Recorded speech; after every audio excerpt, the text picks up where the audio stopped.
video. In this track, we talked about hip hop, and we're joined by Richie Cruz, who is a senior director and does content marketing at Foot Locker. We talked about provocations like hip hop and education, and asked questions like, how does hip hop relate to democracy?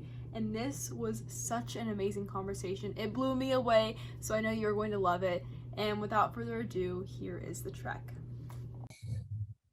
Hello, everyone, and welcome to The Trek. The Trek is a Civics Unplugged series where community members participate in meaningful discussions on topics that are too often neglected when thinking about building the future. Through prompting questions and provocations, we've entered together into complex but important conversations related to building the future and democracy.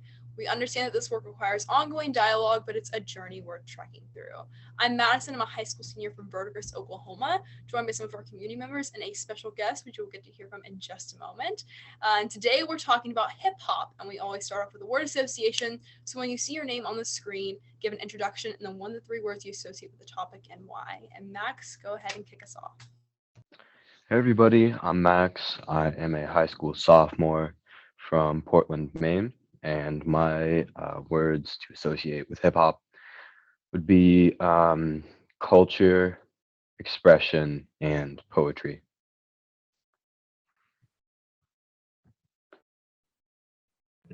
Hi everyone, my name is Chaba Kapumba. I am 19, a first year at U of T, and a proud builder of this community. And when I think of hip hop, I think of disruptive poetry. It has all the deep, profound, nuanced meaning that poetry has, but with a level of necessary angst and aggression. And I think that's like a really pleasant contradiction. Hi, my name is Jahi. I am a junior in high school from Dayton, Ohio, and the words I associate with hip hop are independent, unapologetic liberation. Just looking back at the culture in which it emerged from and how it's evolved into a global one.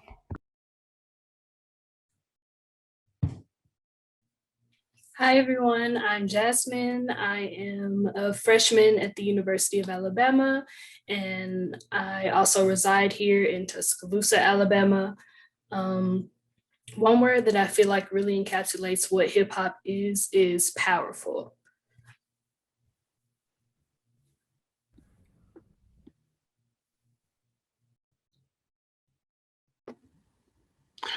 Hi, my name is Ashton Napier from Kentucky, and the 2 words I associate most with hip hop are flow and beat, because I think those are the most discernible parts of hip hop in any musical context.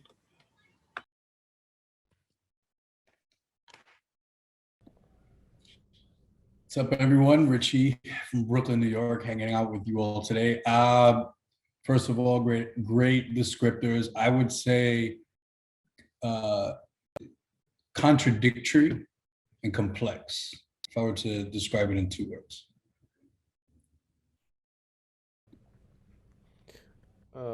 Hey everyone, Gary calling in from New York City. I would say took over world, just so I don't break the rules.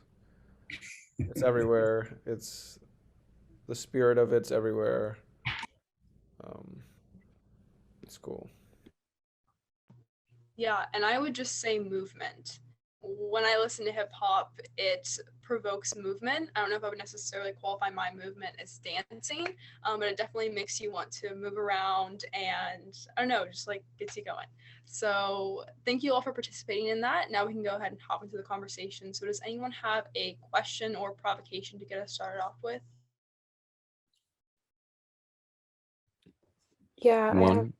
Go ahead, Chabu. Okay, no, I have something to get us started. It's a provocation. The evolution of hip hop. And the reason why that comes to mind is just because the value that we place on it has evolved so much, especially in recent years. And then even just like from a personal perspective, it's been a very evolutionary tool. Like it's helped me evolve as a person. So I'd love to hear everyone's thoughts on this. Yeah, I think that's probably the best place to start, right? Looking at the undeniable impact that an art form, right, that was essentially created as a form of expression for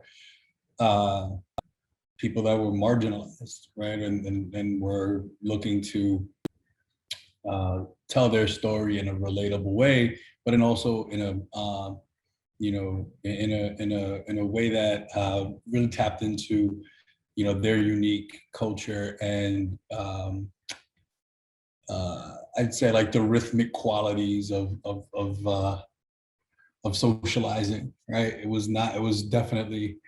Uh, I think it's definitely something that rock and roll has attributes of, but not to. I think hip hop's ascent was very unique in that it's coming from a very unique niche place to global recognizability and how it's adapted and how it's been iterated and kind of taken and how it's taken multiple forms and geographies and going into 3 generations now of hip hop music and culture being a dominant sort of lingua franca, if you will, I think is so interesting and probably at the time when it was being created, not something that could have been projected. So great initial provocation for sure. I'd definitely like to tie all of that to like the impact of society and being created by people who are marginalized to jazz music. An art form that created by African Americans was just initially came out as devil's music.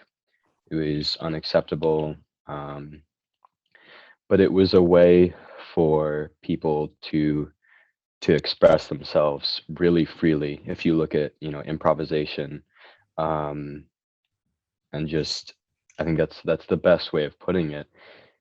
It's people being able to put whatever they have in their heads into music. Certainly in a less explicit and less discernible way compared to hip hop, but it's I think jazz just played a really instrumental and still does play a really instrumental role in what hip hop is. Mm-hmm. Yeah, I think this conversation about the evolution of hip hop and we're kind of getting into its impact on society makes me want to pose another provocation. Of course, if you have something else to add to this, feel free, but just want to get this down. Hip hop influence and culture is my provocation. Mm-hmm. So this might be a little off kilter, but I feel like in recent years, hip hop has been vulnerable to becoming commercialized, and in doing so, it almost transforms from like its cultural origins, a voice reclaimed for the disenfranchised, into an aesthetic. I think that's a really, really important thing to bring up just because, especially like when you assess the roots of hip hop and like the conversation that continues to happen through hip hop, like it's the experience of Black people and Black culture. And so to kind of minimize that, what is truly like a systemically oppressive system into an aesthetic that people can kind of put on when convenient and take off when inconvenient is so integral and also like really worrisome because you don't want to lose what has become like a really, really incredible tool for like expression of kind of working with living within that system. But then you also have like this expansion of shared culture. And so like, where do you really draw the line with that? I would definitely add that in hip hop being an aesthetic, I don't know, I was listening to some podcast a few years ago, or maybe last year, but anyways, the point was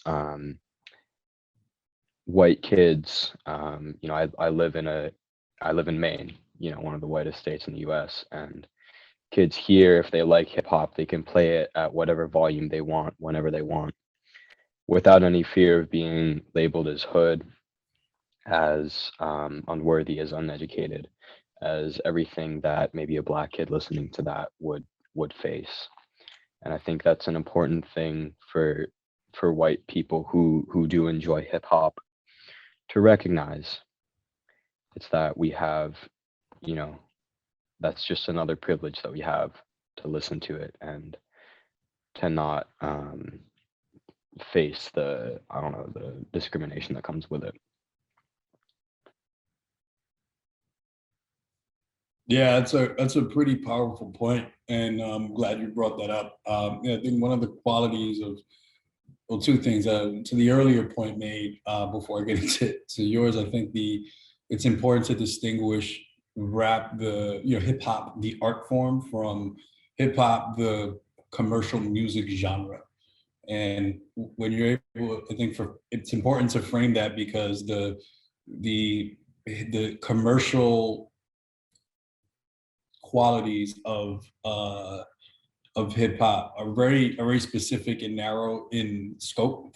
But I think what we're talking about here is the culture and the ideology, the nuances, and the social impact that comes with self-expression, and the ideas that come out of that. So I'm glad that we're able to do that at this juncture. And then at the second point, 100%. I believe that it's universal. Everybody should have the ability to listen, but for those that aren't Black urban dwellers, I think it's important to realize that the origins of this art form, and the origins of the ideas that are pretty, and I guess now just accessible, are very specific to pain points and socioeconomic context that affected very specific people. It has grown out of that, and you have hip hop that is just purely for entertainment and for just to decompress and to just allow us to just indulge. But hip hop, when you think about even someone like Kendrick, right, it's like it's voyeurism, right? You're looking into the world of somebody in a very true and raw and honest way. So I think how people of different ethnicities experience that is important. But I do think that we need to, just like jazz, right? The background of jazz and the blues, like it has very deep and visceral connection to a people. So it's important to know that context when you are indulging, when you are listening. And I do think that the best artists provoke that sort of level of education. So great point. How do you think we can best distinguish between commercial versus the art form?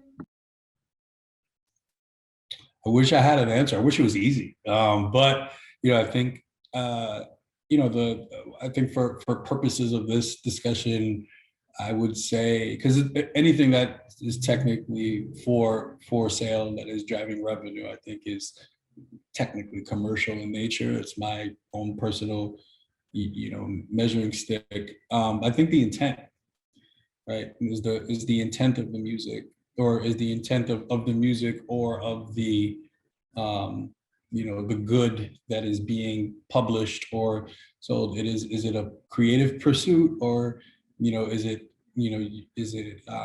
in the message tied to a larger agenda that is one that may be corporate in nature, right? If you're a major label artist, whether you're creating art or not, you're tied to that reality. And these large organizations are publicly traded oftentimes, and have they're beholden to shareholders, et cetera, et cetera. That's not diminishing any of the art, but it is part of that system. And that's not just with music, that's with, other endeavors as well. So I do think that, there's a quality aspect to it, like hard, like lyrical, like more traditional, I think, songs and classic albums, and like that motif, where the author is purely trying to provoke a conversation with the universe of listeners. I think that's probably more cultural in nature. Whereas if it's just a song and a remix from a very familiar producer, nothing wrong with that. I enjoy going to parties once we're able to obviously return to doing these things. And you need that type of that mass that entertainment for mass consumption. It's also important to some degree. So I think it's like that for me, from describing it in a direct way, would be my like dividing line. Yeah, and this is reminding me of something Chabu talked about a few weeks ago that was just so insightful. And so when I pose this provocation, Chabu, I'd love to hear your thoughts. Hip hop and education. Mm-hmm. Yeah, I think that like for me personally, like I come from an immigrant background. My parents are like your most classic like African parents, but then like in the world, I'm perceived as like a Black girl, and I didn't necessarily know how to like embody those characteristics because I also grew up in like a predominantly white area. So hip hop was actually my education in terms of like what it means to be a Black person in America, in North America. And I think that's so important because the consumption was almost like, I love what you said about like voyeurism, like it was exploration, and how like the experiences that people perceived that I'd had before or would like be familiar with. And then it also was like, it acted as a connecting tool to like me and like the community that I was like slowly becoming a part of. So, and I think that this is just awesome in the sense that like what we deem as like appropriate as like a tool of education, like this is not a documentary and this is not a classroom. The language is explicit and about just about everything, but it's still, hip hop was one of those things that really bridged the idea that like, as long as it comes from the people who are experiencing it, like this is most definitely a relative and trustworthy source of information, to a degree, of course, and like paired with like other sources of information. And so I just loved how you can almost like learn about something in a way that's really natural and organic and like completely and totally enjoyable. So lots of love and appreciation for hip hop on that front. I wanted to add something to the previous provocation about commercial version and art form. I think the primary distinction between the two in the simplest terms is that one emphasizes meaningful expression and the other emphasizes accessibility in a way, because once you try to inject something with meaningful expression, then it loses a lot of accessibility to certain people who don't understand it or haven't experienced it.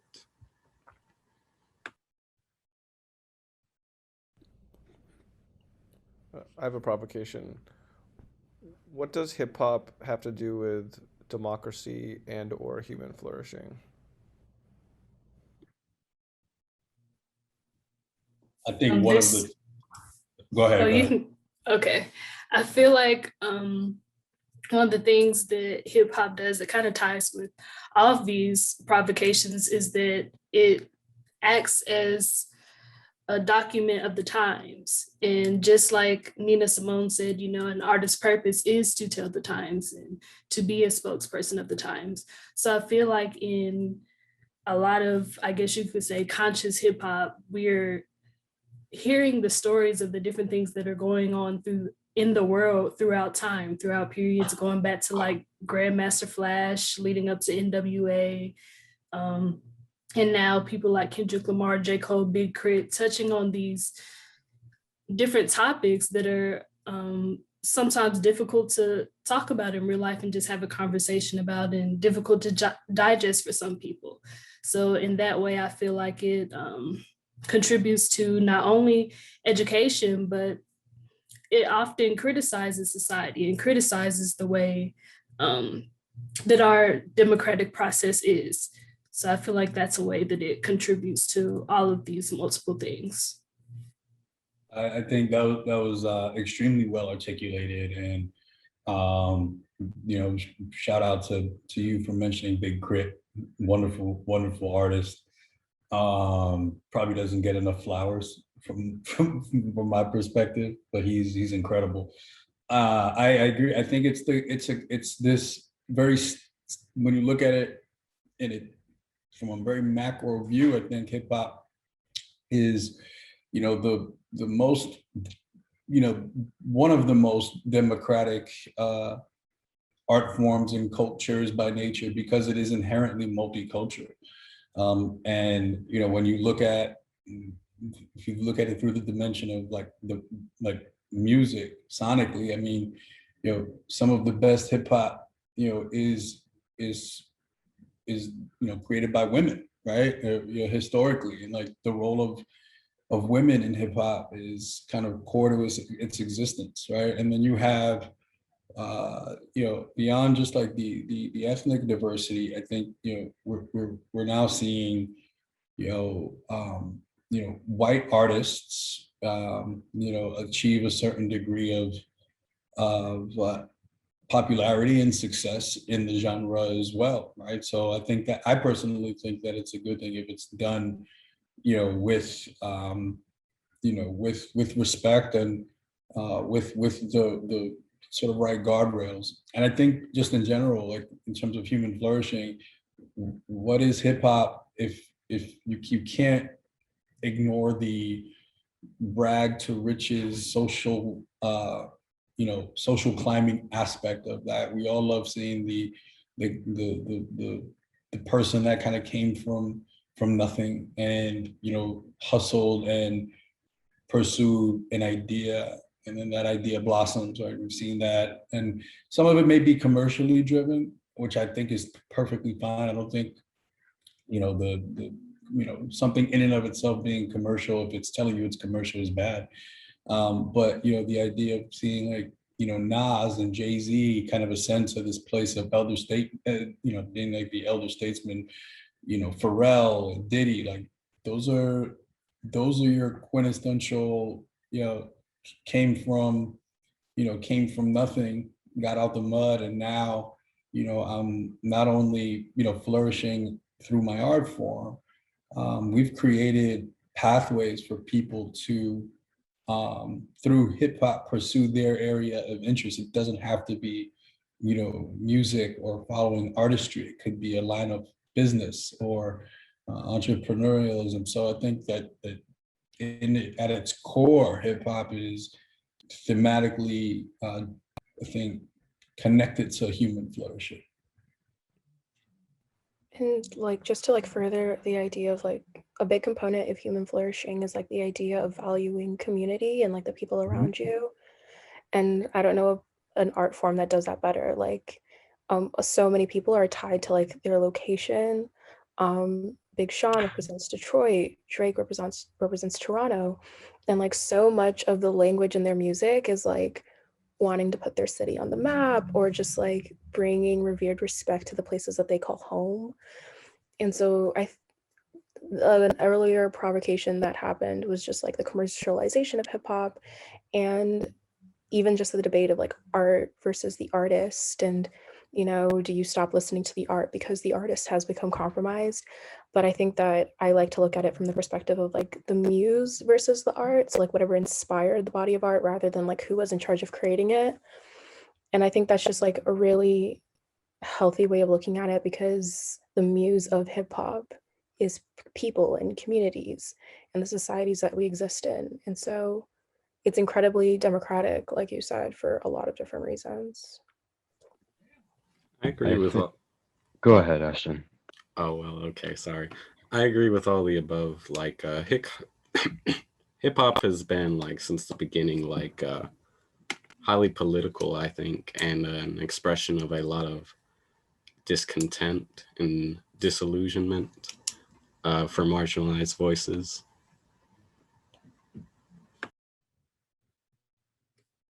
I agree with that completely. I think like with the politics comes it hip hop forces you to listen to things that you might not agree with. Um, I Mhm. I hear songs coming on all the time, and people say things, and I'm like, oh, okay. Um, I I think it mostly just ties in for me. It goes into the sexism and sexualization of women. But for anything else, I mean, it always seems to be throwing a new idea at you that you hadn't thought of before, especially Mhm. when you get into conscious rap. Personally, when I began listening to hip hop in like middle school, I think it taught me a lot about just like the duality of everything and the complexity. I think you mentioned that when you're talking about your word associations. But in politics, we tend to try to compartmentalize everything and look at things in black and white. But there are so many contradictions that I find in hip hop itself. Like, it's so powerful, but it's also defensive. It seems confronting, but it can get very vulnerable sometimes. And then it feels very effortless, and yet just due to the inherent structure of the beat, it's very structured. So yeah. Well said. Um, and living in that complexity, I think, is one of the best parts of being a fan of hip hop, or part of the, subscribing to that mindset. It's being okay with ambiguity and open to evolution. Because I think another thing, not to add another word, it's iterative, right? One thing about hip hop, it's very much, at least from a in terms of like the musicality and like how the you know the the community rallies around a sound or an idea. It's very much defined by youth, right? I think for the first time we're now seeing what a 50-year-old rapper looks like without them, being ridiculed or questioned, like, why are they still rapping? They're 50. Do they need, like, what's going on? And yeah, I think that it's certainly a good thing, and seeing that, you know, that, that idea of it, something being iterated, whether it's the artist's sound or their content, or what informs their creative process. So it's really new territory, I think, in terms of where we are right now. Yeah, I'm like seeing a lot of connections now between hip hop and social media. That was a great call out of like young people have tended to dictate hip hop. No, sorry, like yeah, like dictate hip hop and then like therefore like culture, and it Mhm. like that's been just like kind of like underscored in the theme throughout social media. So it's like seems like social media and hip hop really tend to like dictate a lot of like what our culture is, but like young people are so far away from power, so there's just that kind of like disconnect that things like the culture and the structure don't really seem to align, and so that's just like a really interesting connection point. Mhm. Just thinking about what Madison said, I wouldn't say like where young people are far from like a very specific type of power or like the most influential type of power. Or like the most classically seen as the most influential type of power, but like they're closer to the culture, and that is like the most powerful thing that anyone could hope to like have any influence on. Mhm. And I think the same thing goes for like, again, hip hop is just it's really like holds up a mirror to our society. And so like thinking about the power that like marginalized communities have, like the influence that we pull in culture is like insane, but then we're like very distant from those like really traditional like meaningful pockets of power too. So that was an interesting parallel that I saw there. I mean, if you listen to hip hop, one of, at least my, late '90s, early 2000s, one of the themes that was very pervasive was the power structure and like this constant battle with between artist and label, and like the existing, that tension that existed, probably still exists, though there are new platforms to help, level the playing field. But yeah, I'm, as a fan of hip hop, you're listening to that and it seems abstract, and it just, how can, it introduces, unfairness, through music and through the message of some of these artists. But you would hear, Jay-Z, Nas, and a lot of their, not only within the music, but then even in their dialogue and commentary in interviews, describe how unfair, it was like a master and slave metaphor that was used oftentimes. And like, as a consumer, you're like, why?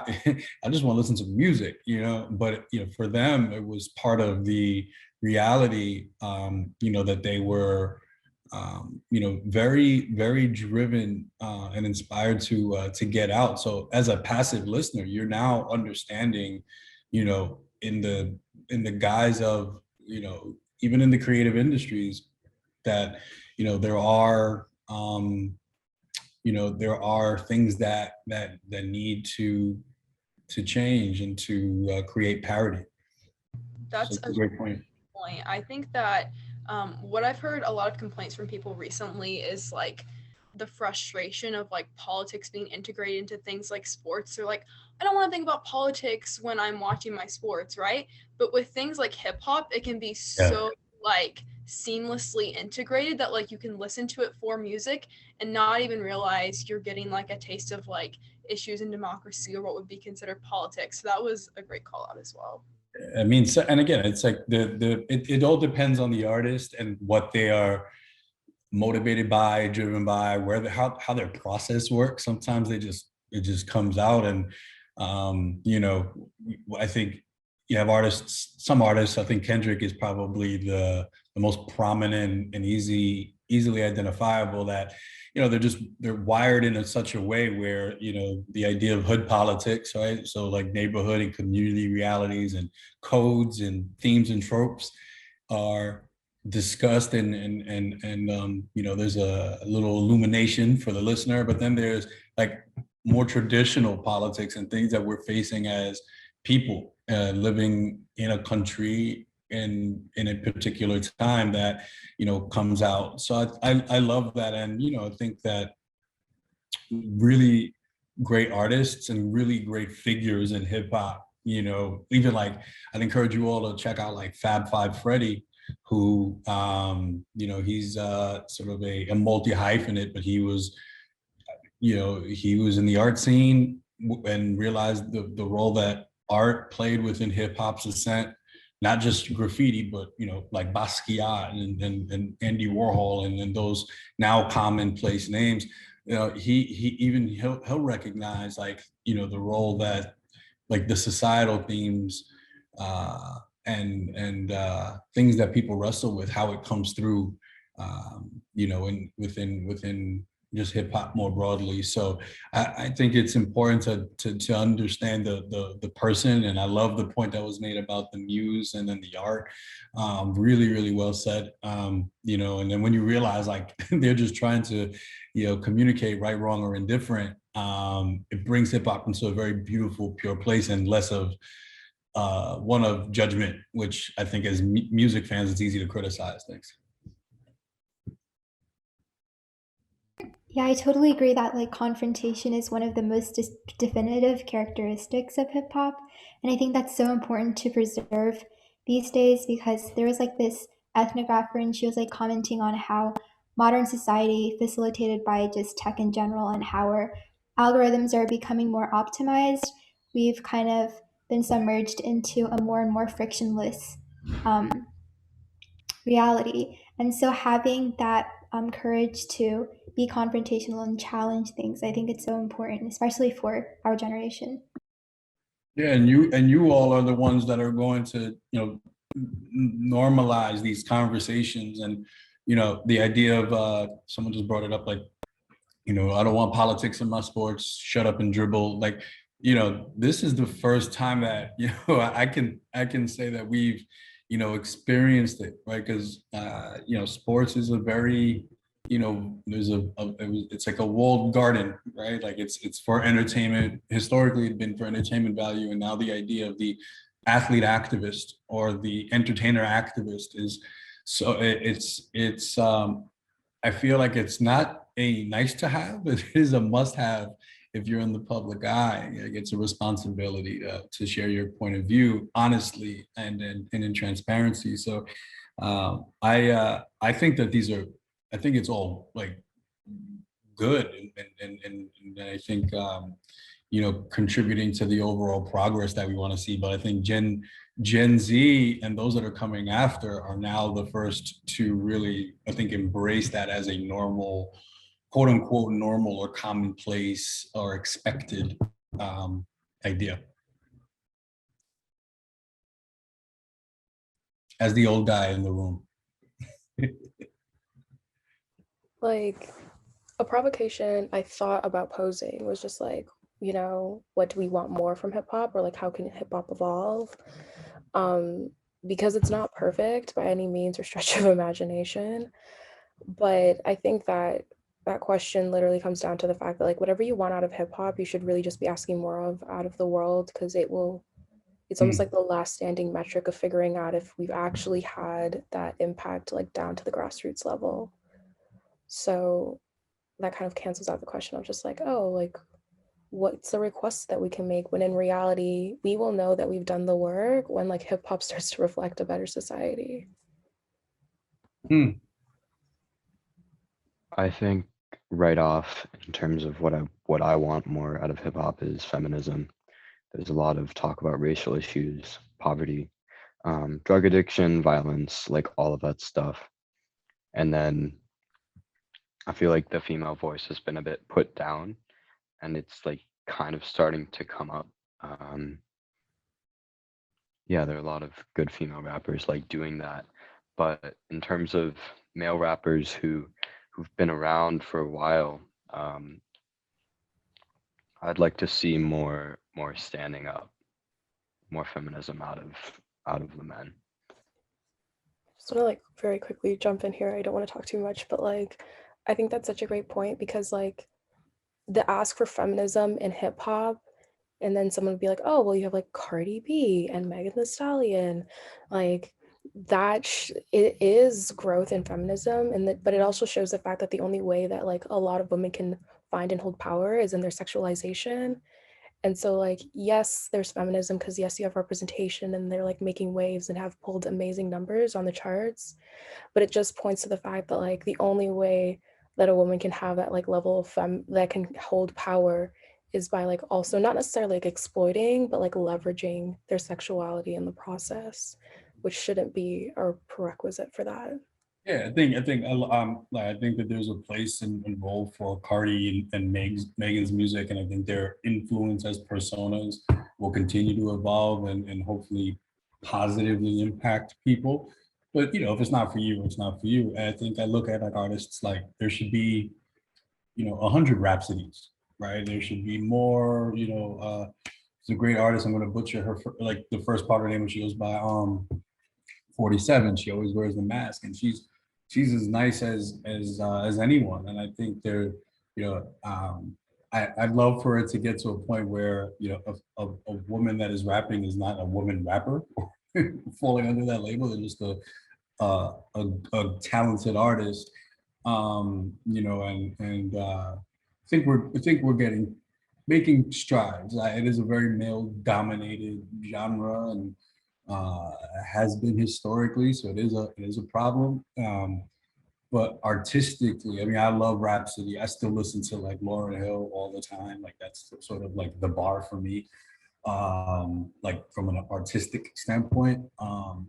So I think that now, again, it's like that whole idea of sending the elevator down. And, you know, great to just start to see like collectives of women come out and kind of exist in the way that Wu-Tang did, and just differentiating it. So it doesn't have to feel like I am the one woman project on this label. And again, just talking about music specifically, or DJ that, you know, now I'm sort of defined by my, or labeled by my my gender, right? There's so many different parts of the identity of that person that I think are equally, if not more, um, interesting and provocative than just the gender. And I'm not certainly not downplaying it, but my opinion is that we have some work to do on that front. Missy also. Missy is like very high on my hip hop, Mount Rushmore. Anyone have anything else to add or another question or provocation they want to pose? I think it's super, like going back to digital and the advent of just information flow. Like, most of you won't recall a time where, and again, just using music as the for purposes of for illustrative purposes here, but like having to wait, months and for a physical good to be made available, purchasing that thing, unwrapping it, listening to it as a sort of collective peer group, criticizing it, talking about it, and then the staying power for that one thing, being several months before another thing came out. And I think that I remember very vividly living through like the Napster era when I was in high school, to date myself. And, the idea of, downloading, music was like such an abstract thing, much and far before we were in the current streaming era. It was a very controlled system. And, I just find it so fascinating that, there's infinite amounts of discovery that's, I think allowed by Spotify, Apple Music, SoundCloud, etc. I personally found myself listening to the same things that I have enjoyed, right? So like that staying power truly exists as an apparent for me. So I would open it up to you all. I'd love to learn just in terms of your behaviors and tastes and preferences and how you discover things. Like, is that similar for you all, or is it just music is this sort of effervescent kind of disposable thing where like I listen to it and then I'm on to the next?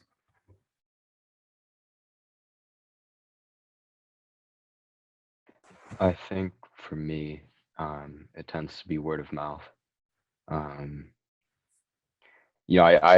friends with a lot of music nerds.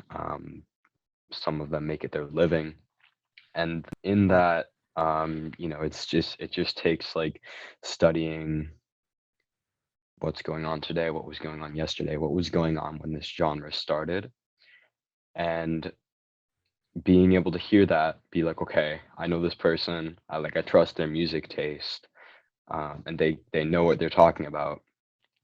Having that pre-existing connection is really helpful for me in discovering new music.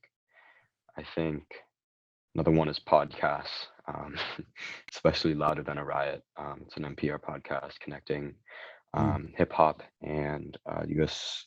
Criminal justice system. That one has helped me a lot for sure. Awesome, thank you.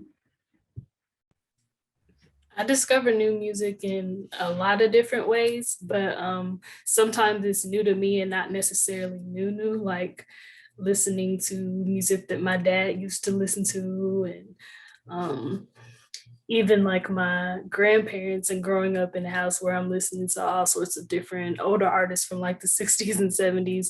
But as far as like right now,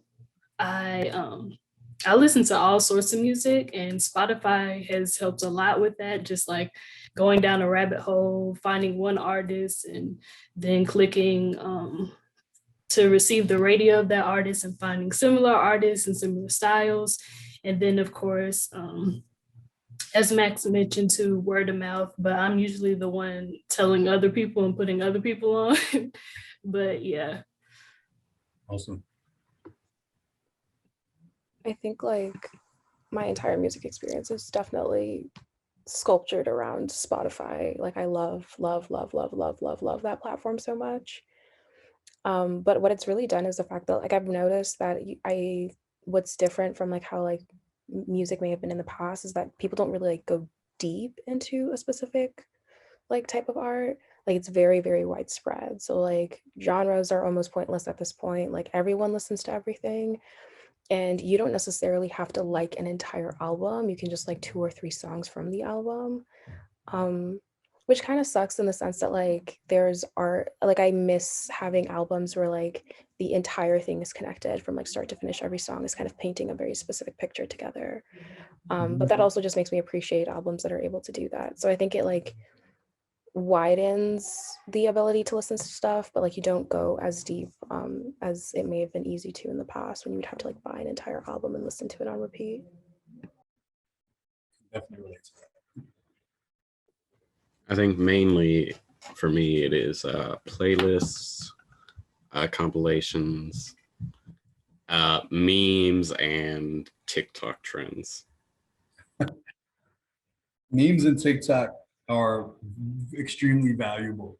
As I think as is a group chat and other types of like other like ephemera. Uh, it, it puts so much context in like how we rate and classify things. Super glad you brought that up.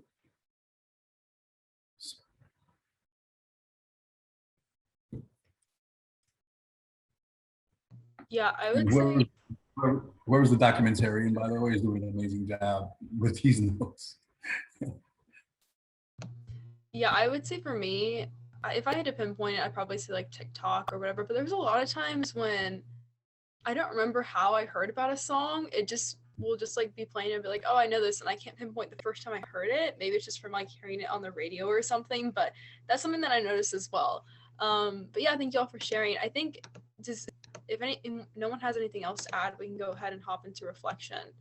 I'll go ahead and send the notes in the chat for you all to look over and kind of think of what your reflection is going to be. And while you're thinking about that, I can get us started. So this was an amazing conversation.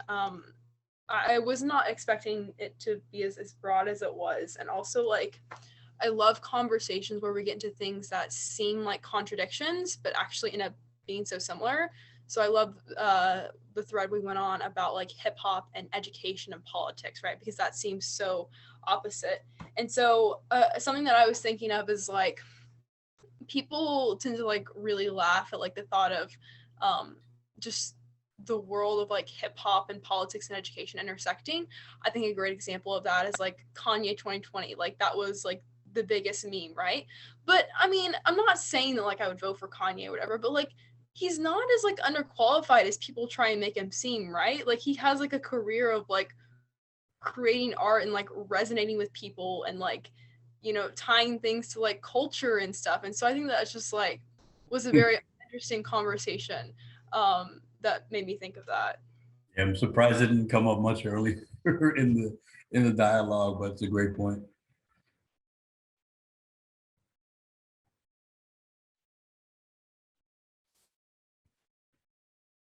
I think for me, I want to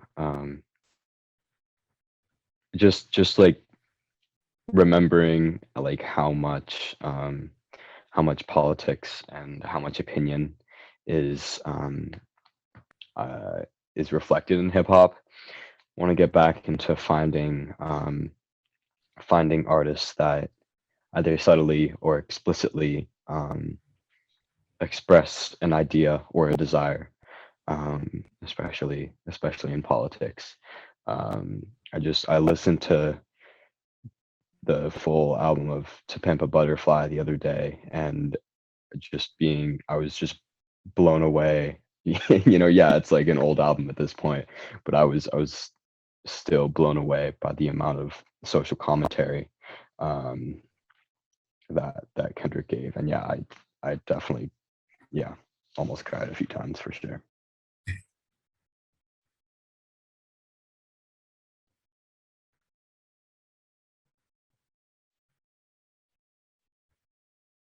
I mean, my reflection is that I loved this conversation and I knew I would. It was just really cool to have a conversation that like where you weren't even arguing about the validity of hip hop. You were simply like just I feel like that's where it usually starts. Like you have to explain, oh, it matters because of XYZ.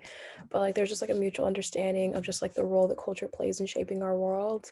And also the fact that like other conversations about like human flourishing or democracy should kind of hold culture to the same level of like respect. So thank you all for participating in that. I feel the same. This was incredibly eye-opening. I think I came in kind of associating hip hop with a certain history and a demographic, but I've like come to believe that it's just like another vein of like a universal sentiment that we can all relate to. And if you like superimpose it on everything, it explains a lot.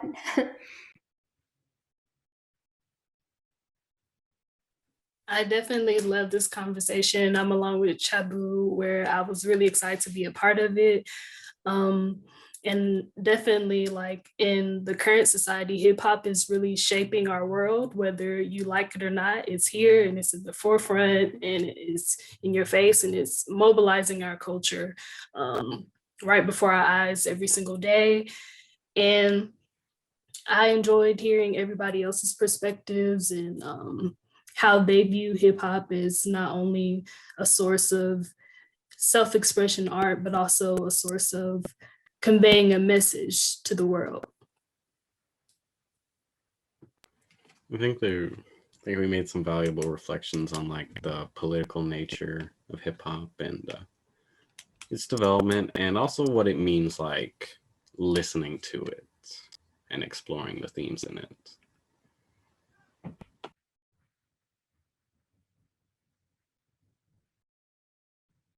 I think, well, a wonderful conversation. I'm glad that we got to trade perspectives on this afternoon. I think I have like a sense of just being just overly like sort of refreshed by this dialogue. It's not often that we can, you know, come and analyze something and also have fun with it to a degree, and it still be the same thing. Really eye-opening points coming from, you know, perspective of youth and you all, you know, for me that I think help put things in perspective for me, right, as somebody that's a practitioner in the space. And you know, overall, would encourage you all to continue to have these conversations, you know, in your peer groups and you know, in your circles, because it's important in terms of like how we frame our worldviews and our perspectives. So again, thank you all. Yeah, and my reflection is, I thought Richie was a great guest because he stimulated so many great ideas and conversations, connected a lot of dots for all of us. Yeah, and so I'm really pleased with how this trek went. And I'm now looking at the chat and like how much great content has been flowing through there. I'm gonna take some notes, but this is great. Yeah, and before we close, Richie, since this was your first time on the trek, I was wanting to know what you thought about the trek overall. I think it's a wonderful format. It's direct. It's very direct and moderated and managed really smartly and effectively. I love seeing diverse faces, but also diverse perspectives, given how you know, dispersed people are right now, and where you're all joining from. It's great.